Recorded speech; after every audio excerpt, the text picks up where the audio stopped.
this is one of my favorite things to talk about, and I can't believe like we've made it this far and I haven't talked about it yet. And that is becoming magnetic, right? That making your brand be magnetic, right? Building a magnetic brand. So I have a masterclass that is, gosh, maybe like 2 years old at this point, but is still so incredibly potent. So if you want to dive deep on this topic, of course we have that for you. It's probably about a 90-minute masterclass with Q&A and all of that at the end. It's on demand in my masterclass library. And that is called Becoming the Magnet, because you want to become the magnet for dream clients, right? You want your business, your services, the things that you sell to have magnetic pull. So if you think about it, in business, we have a push and we have a pull, right? We have active energy and we have passive energy in all business transactions, actually. So think about like at the mall kiosk guy. So annoying, by the way. Nobody likes the mall kiosk guy. Are you the only person in the world that likes the mall kiosk guy? If you are, you have to let me know. Also, who goes to the mall? I don't know anymore. I mean, I go there, but who goes there like actively and like I don't know anymore, but it seems to be full of people, but it's just a really different experience in general. Anyways, okay, the mall kiosk guy is like, oh, come here, let me like, he's like walking out into the aisle, right, leaving his kiosk and coming up to you to like spray perfume on you, or like worse than that, let me show you how this flat iron works, or right, there's all of this like coming into your space, right? That would be a push in sales, right? And what I don't want to be the mall kiosk guy. And I don't know about you, but anybody that probably goes up after they come out to you and like pull you in, right? They're like really, really like, they're coming into your space and they're like hook, line, and sinkering you. Anybody that walks over there, you're just like, oh, I didn't really want to do it. Like, you didn't want to do that. It like happened to you, right? And that is annoying. That is gross. Nobody likes that. And so when you make those purchases, how many of those purchases do you think are returned? Or like the person just feels ick about making that purchase, right? They might get talked into it. Maybe they were looking for it and they're like, oh, thank goodness you came into my world and said, hey, beautiful, or whatever slimy thing they would say, right? And I shouldn't really just like take off on the mall kiosk guy that hard, but you know what I'm trying to say? You know what I'm putting down here. We don't want to be the mall kiosk guy. Not ever. Right? We want our customers to just come to us. We want to have that magnetic pull that like, you know, when you have the magnets, like you literally can't keep them apart, but if you flip it around, it like pushes and it's like, you can't push it together with all of your might, no matter what you do. We want to be the one that's like, right? We want a positive and a negative, pull that baby together. So how do you do that? Well, you first have to know what you do and who you do it for. And in the simplest sense, it's, this is what I do and this is the person I do it for, but on a much deeper level than like, you know, she's a mom that shops at Target. Like that doesn't cut it anymore. I know that for a long time in the business realm, and I don't know if this even like actually like came into our industry, but people were talking about like, who's your client avatar and in the business world anyways. And like, who's your target customer? Like, I know we see that in our industry, right? We've talked about it. I know I've talked about it ad nauseum. And I used to say it was good enough as long as you could just like target them through a Facebook or Meta ad. Like you needed to know a couple of things that they liked. Excuse me, some things they didn't like, you know, we wanted to know those things. That's not good enough anymore. That's not good enough anymore. We have to know so much more about our customer. We need to like literally live and breathe our customer. And the easiest way to do that is to think about you as your target customer, right? Because the things that you like are going to be easier for you to sell. And of course, if you don't like your things, why are you selling them? And when I say your things, that also means your services, right?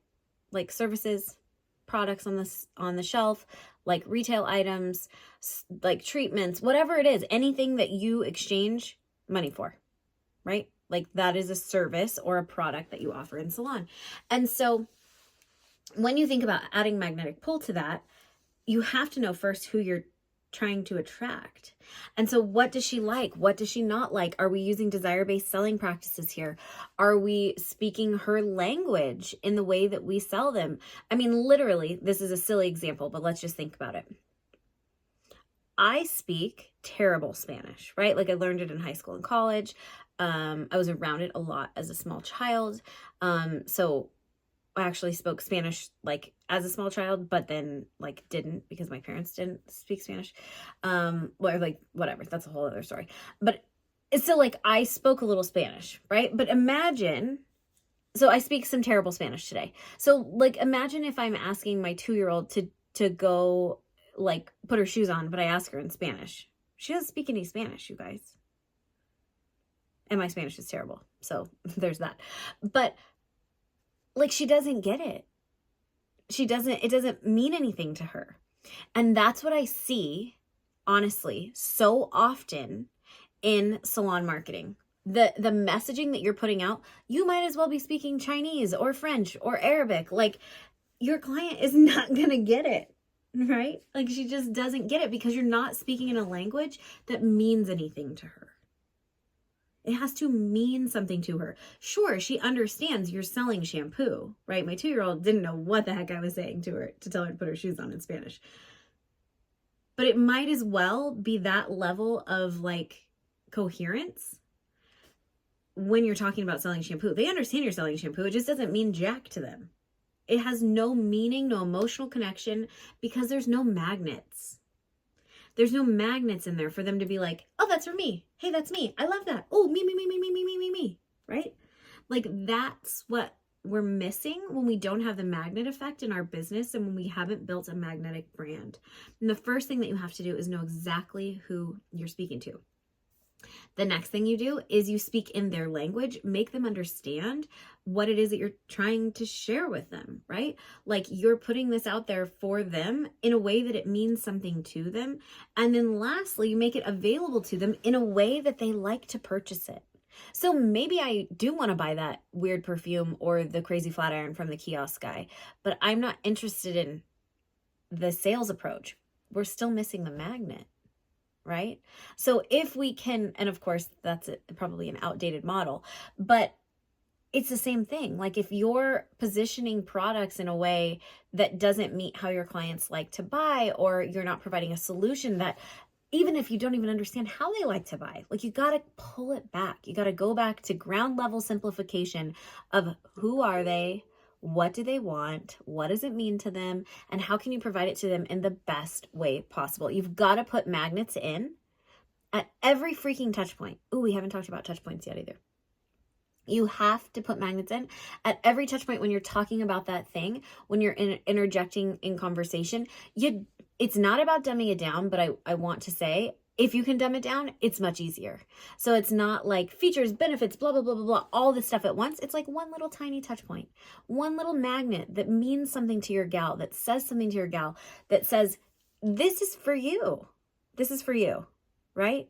Like I know that this is for me because she said, Lexi, if you don't like to wash your hair very much, or you don't have time to blow dry anymore because you have 2 kids and you're crazy, like you're not prioritizing your blow dry, number 1.